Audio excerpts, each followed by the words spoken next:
Assalamualaikum warahmatullahi wabarakatuh. Perkenalkan, nama saya Yudin Dinastia. Saya dari kelas 11 TKJ 2. Di sini saya akan mereview hasil project mengenai website blog yang saya buat. Oke, langsung saja. Di sini saya membuat vlog dengan judul Horror Story atau mitos, yang di dalamnya terdapat sebuah story atau cerita-cerita horor, bahkan mitos dan asal-usul makhluk yang tak kasat mata yang banyak beredar di dunia ini. Untuk contoh, di sini saya akan membuat judul website mengenai mitos Nyai Roro Kidul dan kisah hantu Sadako dari Jepang. Sebelum ke sana, mari kita simak terlebih dahulu isi tampilan dari project blogger yang saya buat. Untuk tampilan blogger saya itu seperti ini. Nah, untuk yang di sebelah kanan itu terdapat slide gambar dan tab menu, yang dimana slide gambar dan tab menu ini memudahkan saat kalian ingin mencari atau melihat judul yang kalian sukai dan yang kalian ingin tahu apa saja yang ada di dalamnya. Jadi kalian hanya klik bagian tab menu ataupun slide gambar yang menurut kalian ingin ketahui. Seperti contoh, saya akan mencari cerita mengenai kisah KKN Desa Penari. Kalian tinggal klik slide gambar yang sesuai seperti ini. Sama juga halnya dengan tab menu. Kalian tinggal cari apa yang kalian inginkan. Di sini di tab menunya ada home, ada my website, ada kategori, ada label, dan ada blog arsip. Untuk contoh, saya akan klik judul menu yang my website seperti ini. Nanti dia akan muncul sesuai dengan apa yang kita inginkan. Untuk selanjutnya, di sini ada tombol home, dan tombol home ini berfungsi untuk mengarahkan kita ke beranda. Saya contohkan seperti ini. Jadi dia akan langsung balik lagi ke posisi awal tampilan blogger saya. Seperti itu. Nah, selanjutnya di sini saya ada kategori, yang dimana kategori ini kalian pilih sesuai dengan apa yang kalian ingin ketahui. Seperti halnya tab menu yang tadi ada di my website. Untuk contoh, saya akan klik kategori dengan judul tarian mistik. Nah, nanti dia akan langsung pergi ke website yang berkaitan. Selanjutnya, untuk yang blog arsip ini adalah di mana isi postinganku selama bulan Februari, Maret, dan Mei. Untuk bulan Mei, saya posting 1 website. Untuk bulan Maret, saya ada posting 5 website. Dan pada bulan Februari, saya posting 13 website. Jadi, total postinganku ada 19 postingan. Nah, jika kalian ingin tahu saya posting apa saja di bulan-bulan tersebut, boleh kalian klik di bawah bagian blog arsip ini. Selanjutnya, untuk label di sini sebenarnya masih sama dengan menu kategori yang tadi, cuma bedanya dia ada di sebelah atas dari tampilan blogger saya. Mungkin kalian juga ada yang bertanya, kenapa saya kasih label atau kategori di sini? Nah, karena kalau kalian males scroll ke bawah, boleh kalian cari di menu label di sebelah atas sini. Selanjutnya, kalau kalian ingin ketik juga bisa. Kalian tinggal klik di bagian cari blog ini, seperti ini. Habis itu kita telusuri saja, dan dia akan langsung muncul tampilan yang ingin kita telusuri. Oke, seperti itu saja penjelasan mengenai isi tampilan blogger saya. Nah, untuk selanjutnya saya akan menjelaskan isi-isi dari postingan website saya. Menceritakan mengenai apa saja sih di dalamnya? Untuk yang pertama, saya akan menceritakan tentang kisah hantu Sadako yang berasal dari Jepang. Kisah Sadako, hantu perempuan Jepang yang keluar dari sumur tua.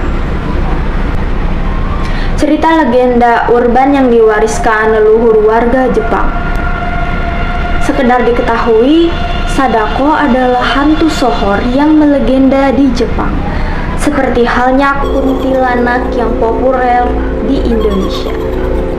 Cerita Sadako tidak hanya dituturkan secara lisan, tetapi juga ditulis dan difilmkan. Hantu Sadako pernah diangkat menjadi sebuah film yang berjudul The Rings 2022. Konon sosoknya yang juga dikaitkan dengan sejarah terkena kutukan sampai menghantui banyak orang. Sadako sendiri memiliki beberapa versi kisah, mulai dari sejarah hingga kisah-kisah horor yang diceritakan di film-film. Secara umum, asal-usul kisahnya bisa dibilang tidak ada yang menyenangkan. Beberapa waktu lalu, The Asahi Shimbun, koran ternama di Jepang, melaporkan versi pertama hantu Sadako adalah tentang Sadako Sasaki, gadis kecil dari Hiroshima kelahiran 1943. Berdasarkan tahun lahirnya, ia berumur 2 tahun ketika kota Hiroshima dibom atom yang sekaligus menandai berakhirnya Perang Dunia Kedua. Ia masih selamat dan bisa melanjutkan hidup bersama keluarganya. Kendati demikian, suatu hari di tahun 1955, ia jatuh di sekolah.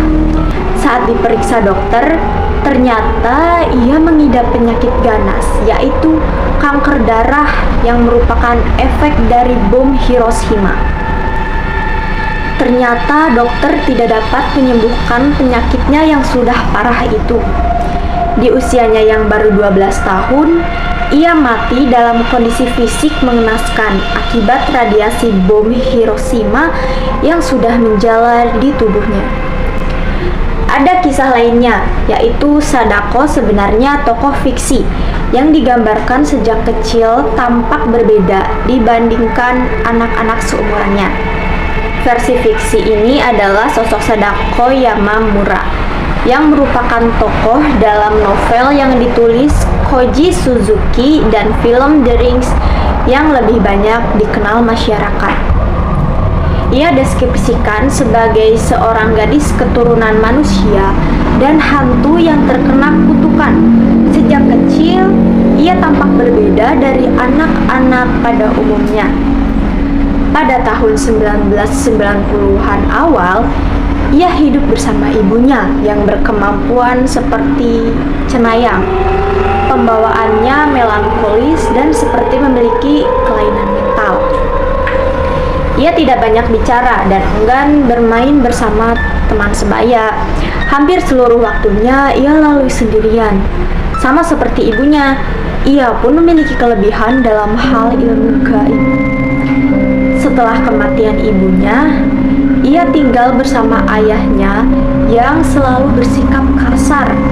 Sebelum meninggal, ibunya sempat melakukan percobaan praktik paranormal bersama seorang dokter. Saat dokter mengumumkan hasil percobaan, para ilmuwan menuduh hal tersebut adalah penipuan. Ibunya pun tertekan dan memilih mengakhiri hidup atau bunuh diri setelah dituduh berbohong terkait kemampuan cenayang. Ia pun sedih dan sangat terpukul lantaran kematian ibunya itu. Di pulau terpencil, ia kemudian tinggal bersama ayahnya. Ternyata kemampuan cenayang dari ibunya telah ia warisi. Seiring usianya bertambah, ia mulai meningkatkan kemampuan mentalnya sendiri. Saat kemampuannya diketahui ayahnya, ia dianggap berbahaya dan segera dibawa ke seorang dokter di Tokyo. Tidak suka dengan perlakuan ayahnya, ia pun tumbuh menjadi anak pembangkang dan bersifat durhaka. Ayahnya pun mengurungnya di rumah. Konon, ia pun sering mendapat perlakuan kasar dari ayahnya, sampai akhirnya dia memberontak. Ayahnya tidak tahan dengan keadaan tersebut. Akhirnya ia diceburkan ke sumur tua. Ternyata setelah diceburkan ke sumur tua, ia belum mati, tetapi hanya terluka pada bagian wajah dan kepalanya. Di dalam sumur, ia lemah, masih sempat merenung, membalas dendam pada ayahnya.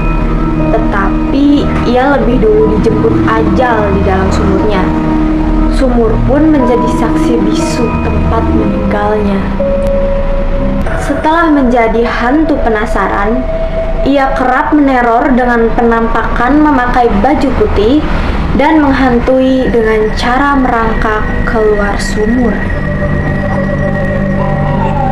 Dan hantu tersebut dinamakan hantu Sadako yang terkenal dengan cerita pilunya. Selesai sudah untuk cerita hantu Sadako yang terkuak di website saya. Selanjutnya, untuk yang kedua, saya akan menceritakan mengenai kisah Badarawuhi, sosok hantu yang ada di film KKN Desa Penari, yang konon katanya film tersebut diangkat dari kisah nyata. Oke, langsung saja saya akan menceritakan kisah Badarawuhi. Apa itu Badarawuhi yang berwujud hantu cantik dalam kisah KKN Desa Penari? Berawal dari cerita horor yang viral di tahun 2019, KKN di Desa Penari kini berhasil diangkat ke layar lebar. Sebelumnya, film KKN di Desa Penari ini telah dinovelkan dan mendapatkan banyak antusias dari masyarakat luas.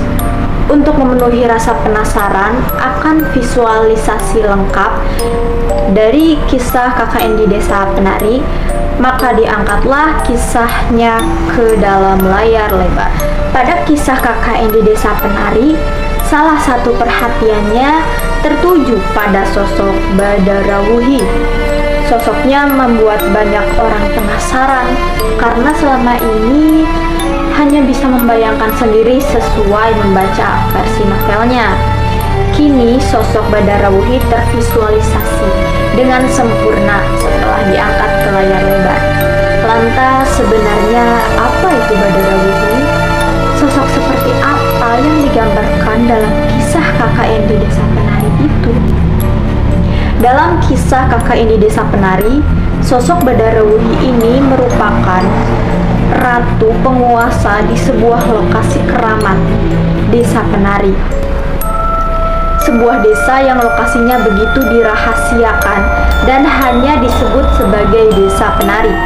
Meskipun demikian, banyak yang menyimpulkan kalau lokasinya berada di daerah Banyuwangi. Hal tersebut terlihat dari sang penulis yang menyebut lokasi dengan sebutan Desa B. Tokoh Badarawuhi sendiri digambarkan sebagai siluman ular yang memiliki paras yang cantik. Kecantikannya ini membuat sosok Badarawuhi semakin mempesona dengan tarian-tariannya. Badarawuhi ialah seorang penari bertubuh ular dengan ciri khas selendang di tubuhnya. Sebagai penari, Badarawuhi bertugas untuk menyenangkan para makhluk halus penjaga hutan. Tak hanya itu, Badarawuhi juga menjadi salah satu pemilik sinden, yaitu sebuah tempat mandi bagi para penari. Lokasi sinden milik Badarawuhi ini berada di hutan dan menjadi tempat keramat yang tak boleh dikunjungi oleh manusia. Sayangnya, tempat keramat tersebut dimasuki oleh sepasang mahasiswa peserta KKN, yaitu ada Bima dan Ayu, yang mana mereka bukan hanya menjalankan tugas sebagaimana mestinya peserta KKN, melainkan juga berbuat kesalahan fatal dengan bercinta di tempat keramat. Sejak saat itu, sepasang kekasih tersebut mendapatkan kutukan dari Badarawuhi untuk menebus kesalahan yang telah mereka lakukan. Kutukan tersebut akhirnya membawa Ayu menjadi seorang penari. Kutukan tersebut akhirnya membawa Ayu menjadi seorang penari dan menggantikan posisinya Badarawuhi. Sedangkan Bima mendapatkan kutukan untuk menikahi Badarawuhi yang kemudian melahirkan ribuan anak yang berwujud ular. Nah, itu tadi penjelasan terkait sosok Badarawuhi yang menjadi hantu cantik di cerita horor KKN di Desa Penari. Semoga kisah ini bisa menjadi pembelajaran bersama untuk bisa lebih menjaga diri saat pertama kali berkunjung ke tempat asing, khususnya tempat-tempat yang telah disakralkan. Baik, mungkin seperti itu yang bisa saya sampaikan dalam video kali ini. Jika kalian ingin tahu selengkapnya ada kisah dan cerita apa saja yang terkuak di website saya, kalian boleh kunjungi website saya di gin_gin horror history. Terima kasih. Wassalamualaikum warahmatullahi wabarakatuh.